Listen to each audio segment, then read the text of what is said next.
I mean, I think the whole idea of getting a lot of people to like use ChatGPT and all of this stuff is to lead us down this path that Kissinger and Schmidt, among others, sort of are charting out for humanity. Like if you develop a skill and then don't do it for 10 or 15 years, for example, you kind of forget how to do it, right? So there's this whole idea of if you don't use it, you lose it. So if people are depending on AI to tell them where to turn when they're driving their car and, no one uses like actual maps anymore. I mean, I understand that it's convenient, right? And I'm not saying like, oh, we need to go back to the 90s, right? But it becomes after a while a slippery slope where people are just having the computer tell them everything to do. Every step of their lives ends up becoming micromanaged to an extent. And the idea is that AI, through all the data that it absorbs about us, knows so much about us. Some of these people say it knows us better than we even know ourselves. There's that allows for an unprecedented degree of manipulation. And the problem is that the people producing and programming AI and ultimately controlling AI and what it can do not have our best interests at heart. And it is not a good idea to basically hand them our brains in a bag.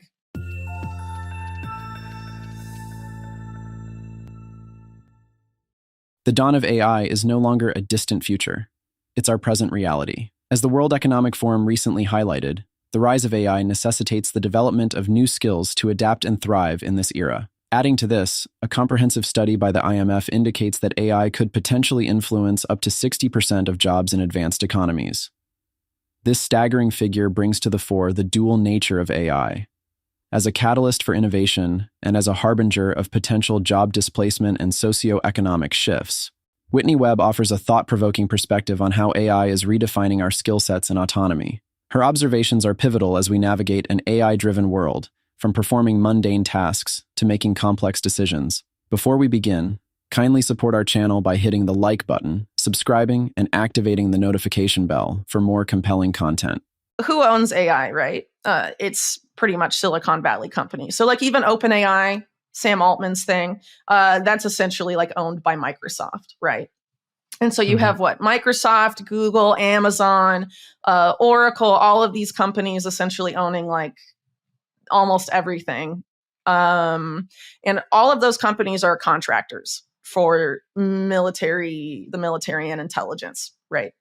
And when you consider something like Palantir, they profile people. They suck up all of your data and then they profile you. And Palantir can profile like whether or not they deem you subversive or not. And what happens when AI,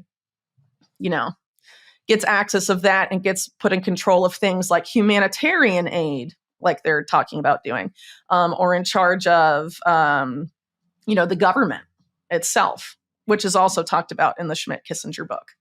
It gets complicated. So, a lot of people have been talking about the coming sort of like social credit paradigm, for example. So what happens if there's a big crisis, your country is like a war zone or the economy collapses and you're dependent on humanitarian aid or some sort of aid from the government or some other group and there isn't enough for everyone, right? And so they decide, oh, well, it's fair to put super intelligent AI in charge of it. And then that AI is like, oh, well, this person's been very compliant and hasn't committed all of these thought crimes, but not you. Who is it going to decide to give the food rations to and stuff like that? That's the risk of a lot of this stuff when it gets put in charge of too many systems. And then there's another issue of whether AI is actually accurate or not. So, they'll say, like with facial recognition, I think there was a report a few years ago in the UK that a lot of the facial recognition stuff that the Met Police and other law enforcement groups are using are insanely inaccurate. But they want to continue using it and like deepen its involvement in identifying people, whether it's like at live events and all sorts of stuff.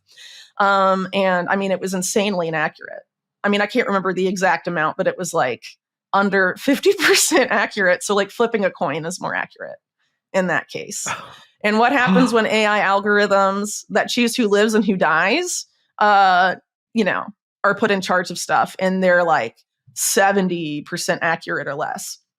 Because, I mean, the government's really corrupt with contractors. Like they don't always pick the best contractor for the job.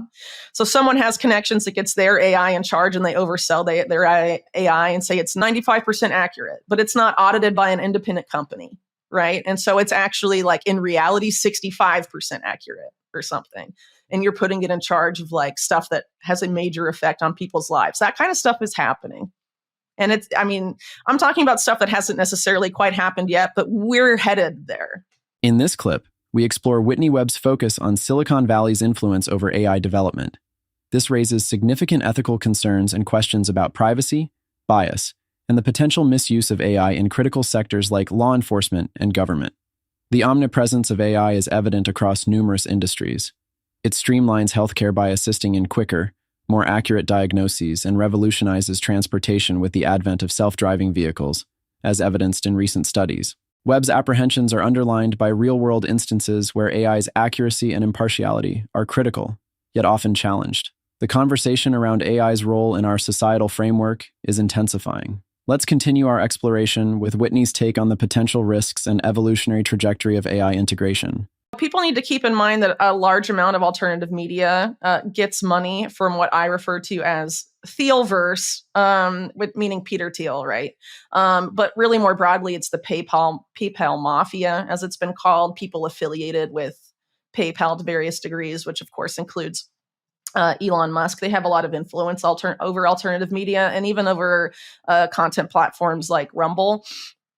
And have been funding quote unquote libertarian movements and all of this stuff, but I don't really see them as being libertarian at all. So like taking Peter Thiel as an example, Peter Thiel claims to be a Bitcoin maximalist, right? And then he goes after he says that on a panel next to then CIA Director Mike Pompeo and says, Bitcoin is a Chinese financial weapon against the US dollar. Right. And then in terms of libertarianism, Peter Thiel says he's a libertarian, but instead he created Palantir, which is the most insane surveillance tool that the CIA has today. So you literally handed the worst part of the state the worst tool possible, but you're a libertarian and you're against state overreach. And so similarly, Elon Musk you have to look at the actions of Musk and then what he says. And not enough people do that, whether it's for Musk or really anyone. You have to look at people's actions, not just what they say, because someone can say all the right things and then, be totally you behind your back. And if you're just going to take what they're telling you and the excuses and whatever, you'll never figure out what's actually going on. And I think that's fair for Elon Musk as well. Did he buy Twitter to save free speech, or did he buy Twitter to have a massive data to train AI on and to train all other sorts of products he has on? Or did he make it like he's openly admitted? Did he buy it so he can turn Twitter, now X, into X the everything app that doesn't just become, isn't just social media. It becomes half of the financial system and becomes American WeChat, which of course WeChat in China is the everything app means you have all the data, basically. If people use it for everything, it accumulates more data than everything else, and it has all the control. There's a lot of cultural issues with celebrity in the West where people have been trained to wait for a political savior who's going to come and save us of all of our problems, and no one actually has to do anything. And we can just sit back and wait for the right person to run for office, and then we all vote for them, and then this one person is magically going to save us from all of our problems. A lot of people in alternative media are going to promote certain figures. Maybe they're funded by them, maybe they're not, right? But ultimately, a lot of what keeps the current system in power is our trust in it, or our, like the financial system in particular, right? Trust is super fundamental to that, but it doesn't deserve our trust, right? The current system. And so we need to withdraw our consent from the system and our trust in these people who have spent decades and decades and decades screwing everyone over. It's time to put our trust in people who actually deserve it. And a lot of times in any one person's life, the people you actually know you can trust are people at the local level. And so I think, it's time to kind of start there. And, that sort of leads into the whole idea of like decentralization also, that like the more power goes back to the local level, the less power the national or state or whatever has, and there needs to be a power shift towards the public and towards the people. And we can't just wait for the right politician to be put in charge of the state to give that to us, right? We have to do that ourselves, because as we've historically seen, the state, whether it's capitalist or communist, accumulates more money and power for itself.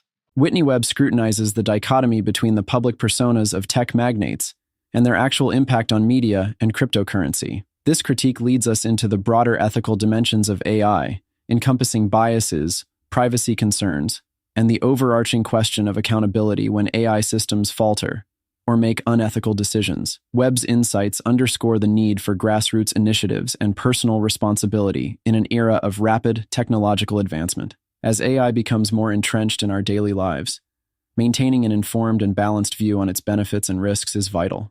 This approach is crucial to ensure that AI continues to serve humanity's best interests, rather than becoming a detriment. We hope this episode has illuminated the complex interplay between technology and societal norms. In this AI-driven era, being informed, engaged, and proactive is key. Thank you for joining Unscripted Crypto. We value your thoughts and perspectives, so please share them in the comments. Don't forget to subscribe for more thought-provoking content.